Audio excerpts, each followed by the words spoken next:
Sublime gracia del Señor, que a un infeliz salvó.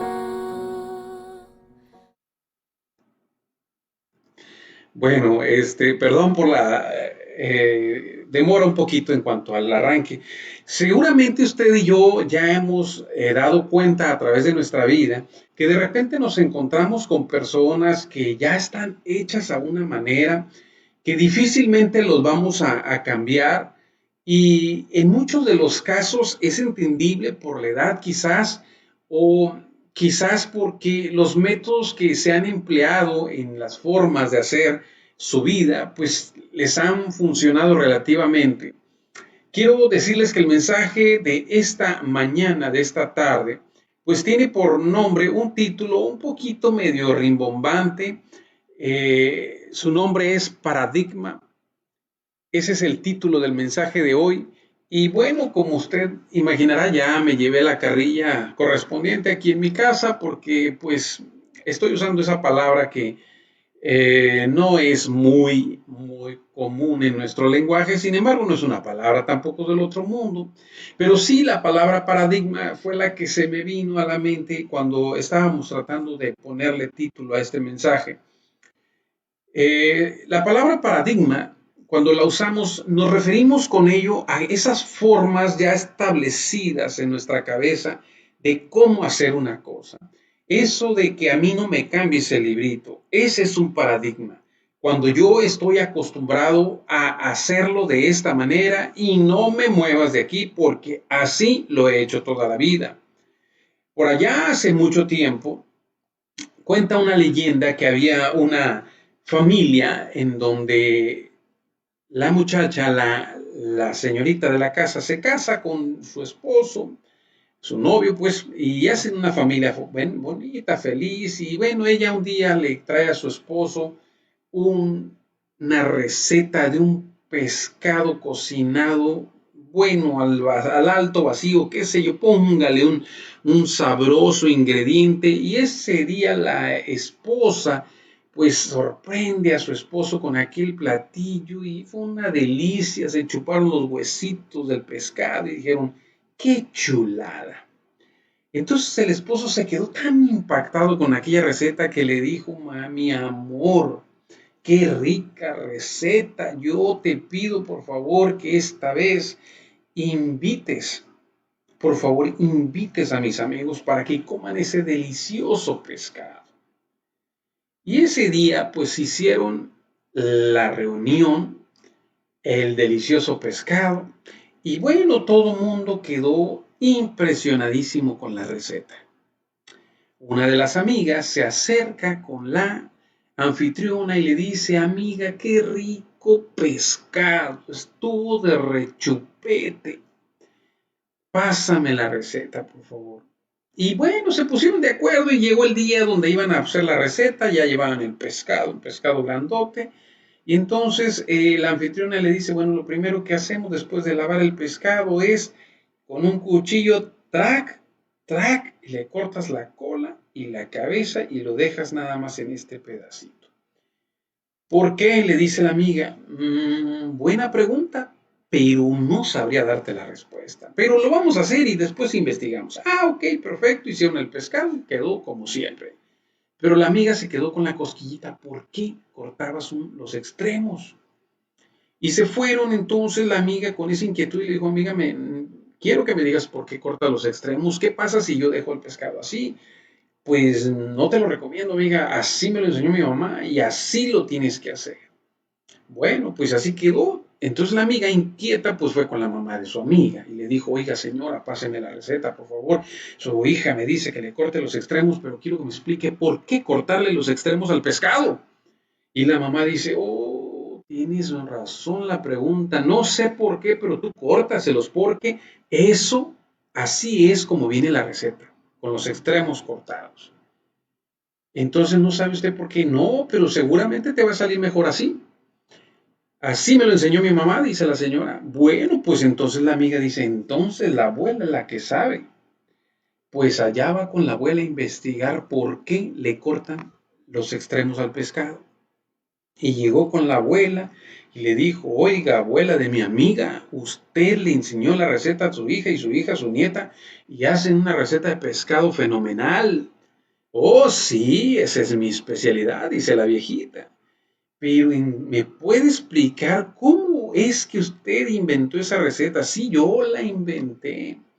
Oye, excelente. Entonces usted me va a explicar por qué se le cortan los extremos al pescado. Y la viejita dice, bueno, dice, no sabía que eso era tan importante. Sí, porque su hija y su nieta la siguen al pie de la letra.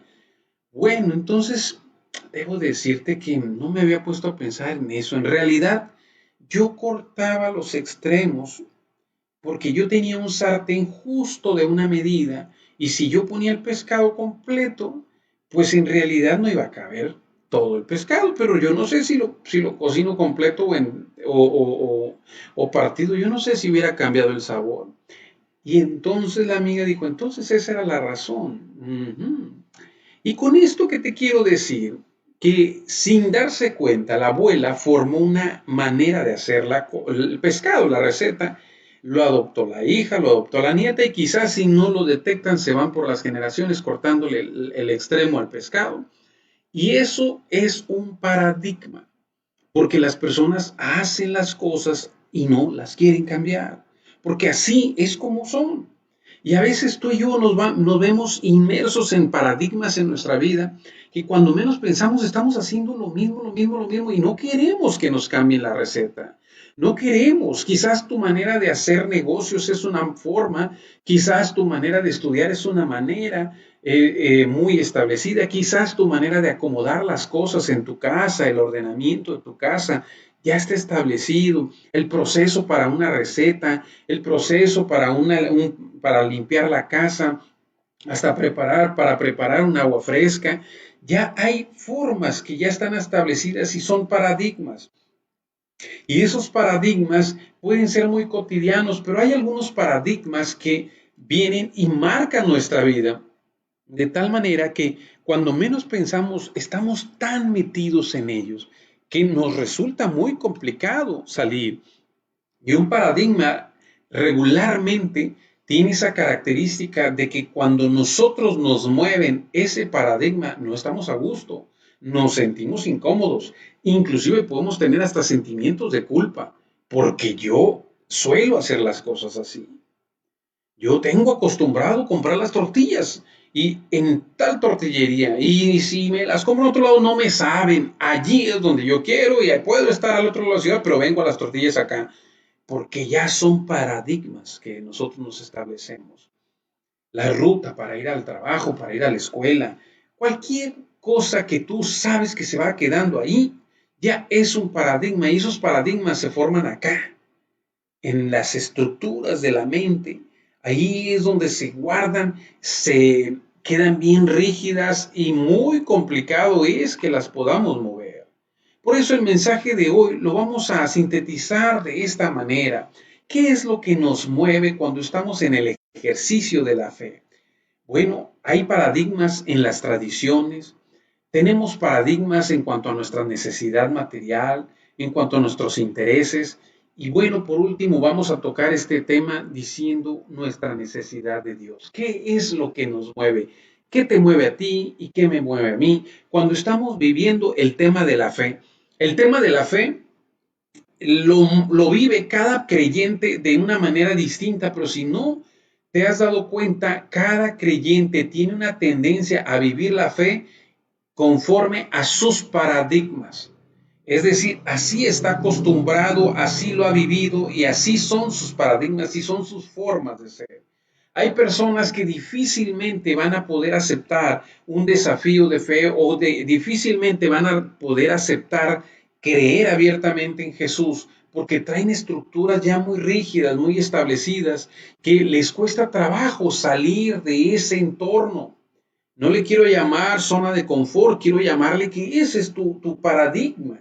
Es este estado en el que no te mueves porque así me lo enseñó mi mamá, así lo aprendí y no me cambies el librito porque en ese momento ya no sé qué voy a hacer. He hablado con algunas personas y yo soy uno de ellos, te aclaro. A mí me gusta y tengo por ahí varios ejemplares de distintas Biblias de tamaños, colores, letras, versiones, traducciones, pastas. Y, y me gusta olerlas, me gusta escudriñar, darle vueltas, subrayar, quizás cotejar una versión con otra. Y eso está muy rico, muy padre. Y hay personas, cristianos, sobre todo cristianos que son más grandes en edad que tu servidor, que de repente tienen una Biblia y dicen, yo no quiero cambiar mi Biblia, no me sabe leer otra Biblia. Y es muy válido. Ahora que yo a partir de esta pandemia empecé a usar más este aparatito, eh, poco a poco me fui dando cuenta que no me fue tan complicado al final del camino sustituir ese libro, esa Biblia tradicional como que tanto quiero por un aparato de estos en donde yo tengo aquí todas las traducciones y todas las posibles comparaciones que yo quisiera hacer de una manera más práctica, pero el no salir de aquella costumbre, aquella práctica, pues me hace estar en un paradigma que no necesariamente es malo, aclaro, los paradigmas no necesariamente son malos, pero sí es importante que les pongamos atención. Hoy vamos a hablar acerca de cómo reaccionamos delante de Dios, delante de Jesús, de acuerdo a nuestros paradigmas y no es una cosa en la que tenemos que hacer caso omiso, es una realidad. Tú y yo vivimos a veces nuestra fe en función de nuestros paradigmas.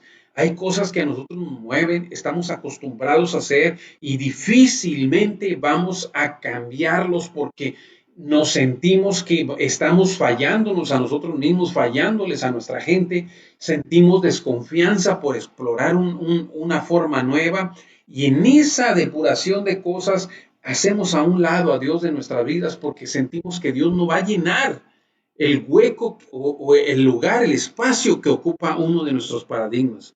Me voy a explicar. ¿Qué es lo que mueve al hombre en la búsqueda de Dios cuando nos enfrentamos a Dios? ¿Y qué es lo que puede detener, un paradigma que puede detener esa búsqueda o esa relación con Dios, contigo, conmigo, cuando buscamos agradar a Dios? ¿Qué es lo que nos puede detener? Un paradigma que nos pueda frenar. Bueno, uno de ellos son nuestras tradiciones. Punto número uno, las tradiciones. Quiero recordar cuando Jesús fue aprehendido para posteriormente ser crucificado, se encontró con una serie de personajes que cada uno estaba actuando conforme a sus paradigmas, a lo que a él era prioridad en ese momento, y cada uno de ellos fue actuando en función de sus paradigmas, de lo que él siempre está razonando y estructurando. Entonces se presenta Jesús en ese momento y tus paradigmas salen en ese mismo instante y empiezan a ejercer un bloqueo porque tú quieres ver a Jesús, pero lo quieres acomodar conforme tú te mueves, conforme tú te has conducido toda tu vida y si no encaja, entonces lo botas de la misma manera porque repele, tus estructuras repelen a Jesús. Y en aquel tiempo, uno de los primeros que se cerró a Jesús fue precisamente el sacerdote, aquel llamado Caifás, que cuando vio a Jesús y escuchó su mensaje, rápidamente dijo, esto no es lo que nos enseña la tradición, esto no es lo que dice la ley, este personaje es totalmente nuevo, nos está saliendo de repente, y bajó la cortina y no quiso escuchar, no quiso experimentar. Todo lo que veía hacer a Jesús lo filtraba por la estructura que él ya tenía establecida y decía, miente. Y volvía a ver, no, esa es una farsa. Y volvía a ver, oh, eso es blasfemia. Y todo lo canalizaba por medio de esos filtros que son unos paradigmas, esas estructuras que Caifás se le fue la vida y todo lo vio en ese sentido. Nunca se dio la oportunidad de conocer a Jesús, porque estaba tan ocupado en cuidar sus formas, estaba tan ocupado en que no le rayaran el cuaderno, que así como él, hay muchas personas en este momento que están acostumbrados a sus propias tradiciones. Y me refiero quizás a la forma de vivir una fe. No, yo no me quiero mover así porque así mi mamá, así mi abuela, mi bisabuela, mi tatarabuela, somos toda una dinastía que hemos visto las cosas así. Yo no los voy a traicionar. Entonces te cierras la oportunidad y no te das esa oportunidad de conocer a Jesús porque tienes miedo que se muevan esas estructuras y por temor a veces rechazamos el tener un acercamiento con Dios real, porque preferimos conformarnos con aquello que ha venido de generación en generación, convirtiéndose en una simple costumbre, pero que no ha llenado mi vacío espiritual. Y es ahí donde el paradigma cobra una ejerce una fuerte resistencia para que tú y yo nos acerquemos. Pero no nada más en las cuestiones de las creencias religiosas. A veces tenemos paradigmas de tradiciones cuando tu familia está acostumbrada a hacer una cosa, no sé, la reunión de cada domingo, están acostumbrados que alguien cumple años y todo el mundo se paraliza, porque fulanito cumplió años y es pecado el que se desvíe, ni la iglesia, ni Dios, ni el trabajo, ni nadie, porque él cumplió años en la familia. Y si la familia es de 10, 15 personas, pues cuántos días vamos a tener de asueto por causa de los cumpleaños, pero son tradiciones y esas tradiciones a veces nos cierran la oportunidad de seguir conociendo más de Dios. He visto una cantidad grande de creyentes en las iglesias que por una tradición le dan la espalda a Dios porque no tienen la fortaleza para poder decir, esa tradición no es más que Dios, entonces no va a pasar nada, no vas a traicionar a nadie, no le vas a dar la espalda a nadie, simplemente estás ubicando ahora las cosas en su justo sitio y Dios tiene que estar en primerísimo lugar antes que nuestras propias costumbres y tradiciones. Y vienen muchas tradiciones en este tiempo en donde se pone al descubierto, se desafía nuestra misma fe. Y no es mi costumbre estar criticando que tú tengas o no tengas una costumbre, pero sí es mi deber aclarar que muchas veces esas costumbres te pueden sacar de la pichada y en ese momento decir, Dios, por lo pronto voy a poner una pausa contigo porque hoy voy a celebrar, hoy voy a conmemorar, hoy voy a hacerlo así. Y como tú lo vienes haciendo cada año, ni Dios que te mueva de ese lugar. Y ese es un fuerte paradigma con el que tenemos que luchar. Te decía inicialmente, no necesariamente los paradigmas son malos, pero muchas veces nosotros hacemos que esos paradigmas sean un grave perjuicio de nuestra vida y de los que nos rodean, porque no queremos movernos de ahí y toda la vida queremos manejar a Dios por y a través de lo que yo siempre he venido haciendo. Y si yo cada domingo estaba acostumbrado a hacer una cosa en domingo, pero de repente me encuentro con Dios y resulta que todos mis hermanos se reúnen en domingo, yo digo, Dios, yo ya no me voy a poder seguir conectando contigo porque pues los domingos yo tengo una cosa que atender de manera tradicional y ahí le damos la espalda a Dios. El segundo punto que quiero tratar contigo son esos paradigmas que nos hacen caminar en función de nuestras necesidades materiales. Y es que hay muchas personas en esta vida que tienen tan mentalizado que son personas necesitadas económicamente, que son personas que en todo tiene que haber una ganancia, tiene que haber una solución, una bendición material, porque así caminan ellos. Recuerdo hace varios años cuando nosotros en la iglesia teníamos de repente invitación hacia toda la comunidad, vengan todos los niños, vengan porque vamos a celebrar el Día del Niño, el Día de la Mamá. Entonces, venían muchos niños, pero recuerdo muchas ocasiones que niños se me acercaban de manera inocente, me decían, oiga, pastor, como ellos veían que se les regalaban dulces, se les regalaban a veces playeritas, una cachuchita, un regalo, algo, porque pues, se trata de bendecir también. Entonces ellos decían, la iglesia da. Y yo toda la vida veo que en mi casa siempre necesitamos, siempre necesitamos. Entonces, configuran la situación y dice, la iglesia da y mi casa tiene necesidad, yo voy a la iglesia para que me den.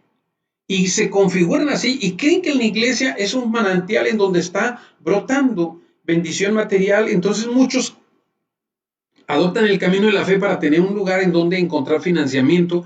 Y es que son paradigmas que tienen establecidos alguien o por alguna razón equivocada les hizo sentir que ellos son demasiado necesitados y pues si alguien te convida de Dios es porque te va a dar algo o te va a ofrecer algo. Si alguien te invita a la iglesia, no, pues es que por aquí me van a dar algún beneficio y todo lo traduces en resolver una situación. Y recuerdo que aquellos niños me decían, pastor, me regala esto y me apuntaban un micrófono. Pastor, me regala esto y apuntaban el piano. Y pastor, me regala esto porque creían que se trataba de que la iglesia está para dar. Y ellos entendían, pues, y yo estoy para que me den. Y ese es su paradigma. Estoy para resolver mi situación económica todo el tiempo, todo el tiempo, y todo el tiempo, y todo el tiempo. Estoy acostumbrado a quejarme que soy pobre, que no tengo dinero, que me va muy mal, que la vida no me sonríe, que yo que soy pobre, que yo que soy el más feo de todos, el más humilde, el que no tiene ni para comer, aunque en realidad hasta sobrepeso tenemos. Pero es que estamos tan acostumbrados a estar pensando en cuántas necesidades materiales tenemos que así caminamos en nuestra vida, en esta vida. Recuerdo que uno, y también eso puede ser parte de esos paradigmas de avaricia, que aunque no tengamos necesidad, yo quiero tenerlo.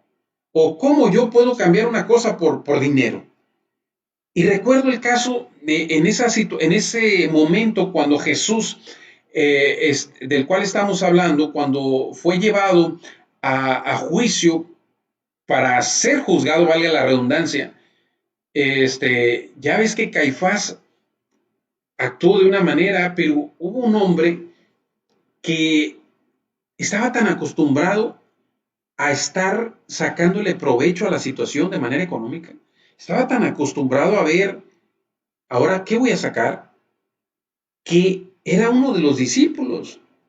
Y estoy hablando de Judas, que cuando se trató de que alguien llegó y le dijo, tú nos puedes traer a Jesús o nos lo puedes presentar y va a haber lana de por medio, dijo, de aquí soy.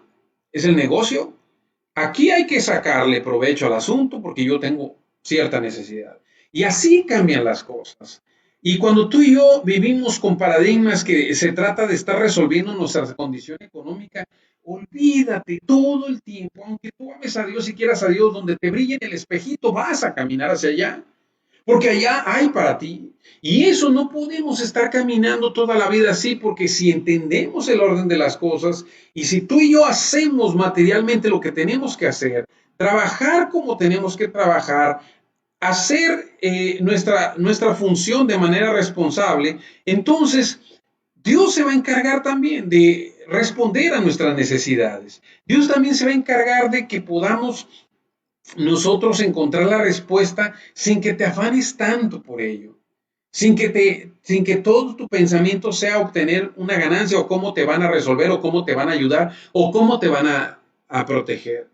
Hemos caído tanto en eso que aún en la vida cotidiana aquí, fíjate qué sencillo es, inclusive en las elecciones, ya nada más es cuestión de abrir la cartera para que la gente diga yo te vendo mi voto.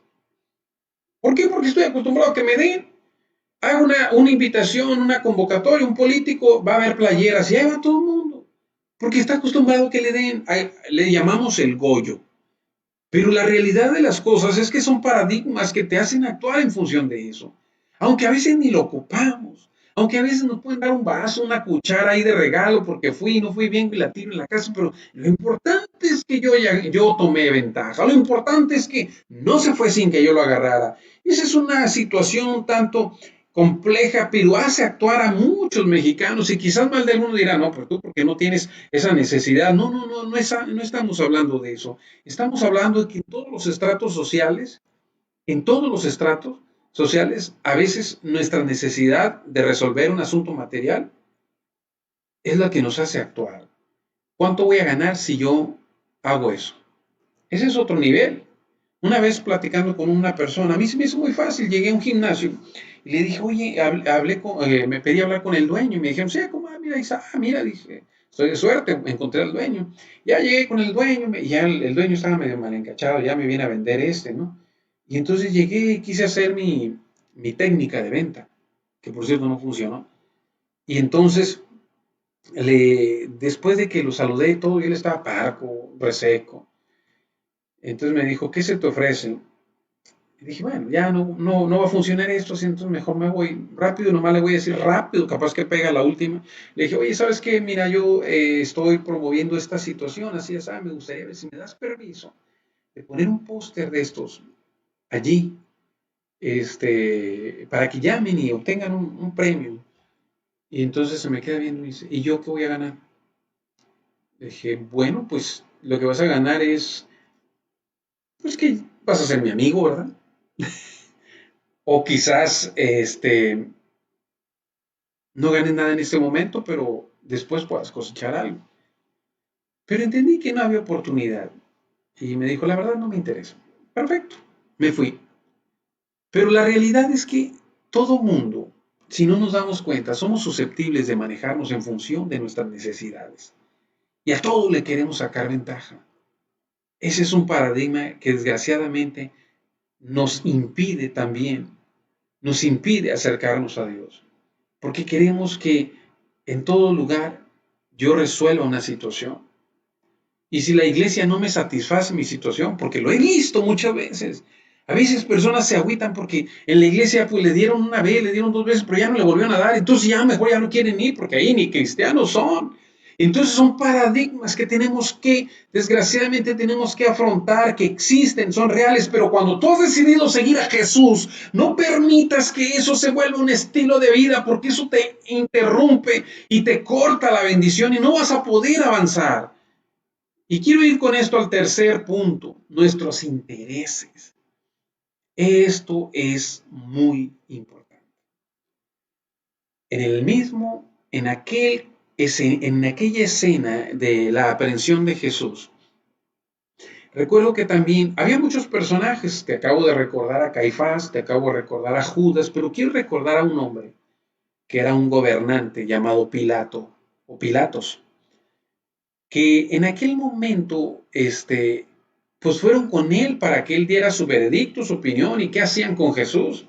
Entonces Pilato escuchó a Jesús y dijo, pues la verdad no tengo yo, no sé ni para qué me meten en este lío. Yo veo a este hombre que, pues a lo mejor Pilato debe haber dicho, pues es un loco que anda ahí diciendo tal o cual cosa, pero a mí qué me viene, qué me va, pero la gente estaba pidiendo que lo mataran. Entonces Pilato decía, pues caramba, no es para tanto. Y Pilato no se atrevía a darle la contra a la gente, pero a la vez su conciencia le hacía pensar, no, caray, pero pues pobre hombre, ¿verdad? Inclusive la esposa le dijo, te he tenido pesadillas por causa de este hombre. Por favor, no te vayas a ensuciar las manos, no lo mandes matar, no le hagas caso a la turba esta. Y Pilato estaba debatiéndose entre su conciencia y entre sus intereses, porque él no le quería dar la contra a la gente. Y sabes que como gobernante, Pilato también no quería quedar mal con los de arriba, con el emperador y con los demás arriba, porque si él soltaba a Jesús y decía que estaba libre, la gente se le iba a armar una revuelta que él ya la había visualizado. Dijo, ¿para qué quiero un escándalo? Ojo, este es un pensamiento de muchos políticos. No, hombre, no me conviene un escándalo, menos cuando estoy aspirando a otro puesto. Entonces Pilato estaba viendo entre su conciencia y sus intereses. ¿Y qué crees que prevaleció cuando un hombre está acostumbrado a ir en pos de sus intereses?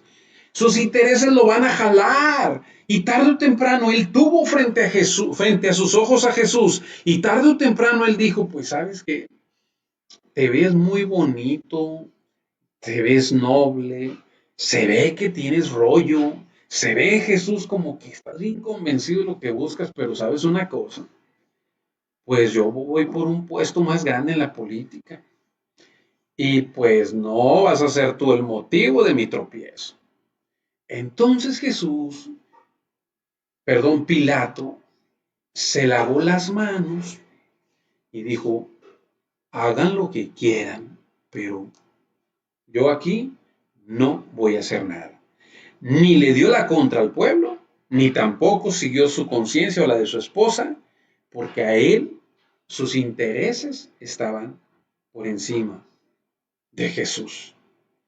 Y no nos sorprendamos, porque a veces tú y yo nos quedamos con el negocio abierto, a veces nos vamos a trabajar, a veces, fíjate, nos salió una buena venta y tenemos a Jesús y tenemos el negocio, la aspiración, el crecimiento y decimos, pues Jesús, con permisito, yo me lavo las manitas, pero hoy tengo que hacer un negocito y me voy tras mis intereses. Y te va a parecer absurdo, pero en la realidad son tus paradigmas los que están dictando lo que tú vas a hacer en este momento. Y a eso se debe que muchos cristianos en sus casas los domingos se dedican a sus asuntos materiales porque son prioridad por encima de Jesús. Y que no nos sorprenda porque cada vez que tú te encuentras frente a una situación así, lo que te domina, eso es el paradigma. Y Jesús estará ahí mientras tú y yo no seamos trastocados con nuestros paradigmas si no ponemos atención. Jesús seguirá esperándonos, Jesús seguirá orando, seguirá pidiendo, intercediendo por ti, por mí, seguirá siendo fiel, pero nuestra fidelidad estará supeditada a que nuestros paradigmas no se nos atraviesen en el camino, que no se te atraviese un compromiso familiar, que no se te atraviese una necesidad material, que no se nos atraviese un negocio, un interés por el cual aspirar, porque sabes una cosa, con permisito, dijo Monchito, y Diosito se queda a un lado. Y yo renuncio en ese momento y no me doy cuenta. A eso se debe que nuestras congregaciones fluctúa muchas veces la asistencia de la gente, porque la gente batalla para entender que Dios requiere la preeminencia en nuestras vidas. Y cuando yo le doy la preeminencia a Dios, todas las cosas se tienen que acomodar y alinear por debajo de Él. No significa que no va a haber negocio, claro que lo habrá. Claro que vas a ir en pos de las necesidades, claro que vas a respetar tus tradiciones cuando estas son necesarias, pero nunca por encima de Dios. Eso es lo que Dios va pidiendo y entenderemos que el orden de las cosas nos va a llevar a un crecimiento mayor. Pero si no lo entendemos así, discúlpame que te lo diga, pero ahí seremos los mismos de siempre dándole vuelta al mismo asunto. Yo puedo dar cuenta de creyentes que hace 40 años los conocí siendo una forma y los he visto hoy, siguen siendo los mismos, pero más viejos. Y algunos que hace 10 años conocieron de Dios y no han cambiado, no han evolucionado nada porque sus paradigmas están bien encallecidos y no los han dejado que caminen y ellos están felices. Ellos no se comprometen, no asumen, no quieren. Porque están allí, bien estructurados, bien hechos a la idea, que eso no me muevan, por favor. Y por último, quiero decirte que el punto final de este mensaje también nos puede mover nuestra necesidad de Dios. Fíjate una cosa, quiero compartir un pasaje contigo que viene en la palabra de Dios en el Evangelio de Mateo capítulo 5, versículo 3. Te lo voy a poner en dos traducciones distintas, Reina Valera y nueva traducción viviente. La misma palabra de Dios. Dice la palabra de Dios en voz de Jesús: bienaventurados los pobres en espíritu, porque de ellos es el reino de los cielos. Bienaventurados los pobres en espíritu, porque de ellos es el reino de los cielos. Y muchas veces suena medio paradójico esto, pero mira, te lo voy a poner en un lenguaje más coloquial. Dice, Dios bendice a los que son pobres en espíritu y se dan cuenta de la necesidad que tienen de Él, porque el reino de los cielos les pertenece. Termino de esta manera.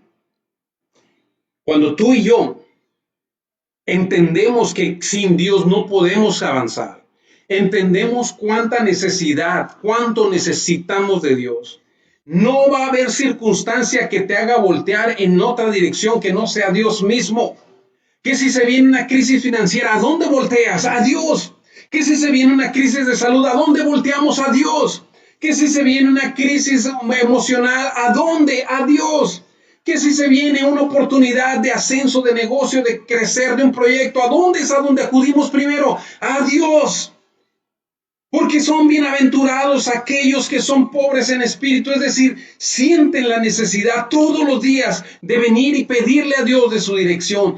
No pueden caminar por sí solos si no buscan la dirección de Dios. No mueven, no dan un paso, no dan una firma, no dan un sí, no dan un no, sin antes haber consultado a Dios, porque esos son los humildes, los que Dios va buscando, que no se sientan autosuficientes y digan, yo aquí me las mastico, yo ya soy muy experto, yo ya conocí de Dios hace 15, 40 años, ya me las sé de todas. La palabra de Dios dice, bienaventurados mientras tú te sigas acercando a la mesa de Dios y toques a Dios y le digas, Dios, otra vez, a pedirte otra vez una sugerencia, una ayuda, un consuelo. Quiero pedir tu dirección, quiero pedirte que me des una razón de cómo me voy a mover, porque mi mente, mis conocimientos, toda mi experiencia me está diciendo que yo debo de irme por aquí. Solamente Dios ocupo que tú me des el visto bueno. Porque no me voy de la casa, no me voy a hacerlo si tú primero no me dices. Bienaventurados los que son pobres en espíritu, los que se dan cuenta de que necesitan de Dios, los que necesitan de Él. Bienaventurados, Dios bendice a los que son humildes, a los que son pobres, a los que no le dicen y le dan a Dios la espalda a la primera porque se les presentó una necesidad o un interés que atender. Bienaventurados, porque dice la palabra de Dios, de ellos. Es de ellos el reino de Dios, es para ellos, a ellos les pertenece, no a los que van buscando sus propios intereses, no a los que están aferrados a sus formas de vida, no son a ellos, sino a los que todos los días se acercan delante de Dios y le dicen, Señor, una vez más, allá voy, pero no me voy sin tu bendición, Señor. No tomo ese trabajo si tú no lo autorizas, no lo hago, Padre. Esos son los que se acercan a la mesa de Dios todos los días, y no aquellos que se acuerdan de Dios cada vez que tienen una necesidad fuerte, cada vez que tienen algo que los está quejando, que ya voltearon, ya le probaron, ya fueron con el gurú, con el médico, con el psicólogo, con el compadre, ya fueron con medio mundo, pero por último me acerco a Dios. No, eso no es ser pobre en espíritu, discúlpame, no, y no. Ser pobre en espíritu es tener la humildad de reconocer para dónde nos jala nuestra debilidad. ¿Para dónde? Toda la vida me estoy quejando, cuidado. Toda la vida estoy ambicionando, cuidado. Toda la vida estoy cuidando de que no se vayan a ofender, que no se vayan a sentir, cuidado. Primero ocúpate de agradar a Dios y seguramente todo lo demás va a ser añadido. Todo lo demás va a ser acomodado en donde tiene que ser. El próximo domingo vamos a iniciar nuestras reuniones en la iglesia, en el templo. Y seguramente tus paradigmas y los míos van a estar diciéndote, no, no vayas, no lo hagas, no, cuídate que el negocio, el trabajo ahora, todo lo que tú quieras. Pero es tiempo de pasar por encima de ellos. Es tiempo de creerle a Dios. Es tiempo de ir en búsqueda de Dios. Sublime gracia del Señor.